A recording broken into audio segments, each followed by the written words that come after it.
Hey guys, it's Nurse Gwenny. Let's talk about the difference between spinal shock and neurogenic shock. Well, what they have in common is they both happen as a result of an injury to the spinal cord. However, let me put an asterisk by that. Spinal shock can actually happen due to infectious or inflammatory processes caused by things like autoimmune diseases also, but most often we talk about it and we see it in patients with spinal cord trauma. Now let's dig deeper into spinal shock. So spinal shock happens immediately after the time of a spinal cord injury, and it is the transient loss, meaning it's not gone forever. It comes back in usually days to weeks, depending on the severity of the injury, but it's a loss of motor and or sensory below the level of the injury.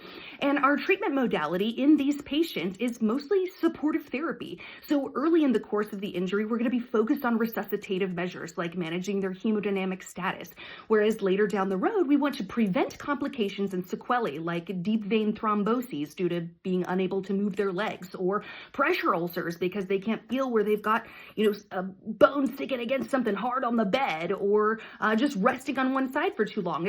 As well, we need to encourage bowel and bladder function on these patients. Now, neurogenic shock is where we have, again, an injury to the spinal cord and we get an unchecked parasympathetic system.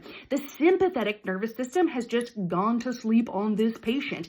And so think about it, that sympathetic is fight or flight. That's going to increase your heart rate and your blood pressure. Well, we've lost all that and we're stuck in our parasympathetic, which is the rest and digest. So these patients are wildly hypotensive.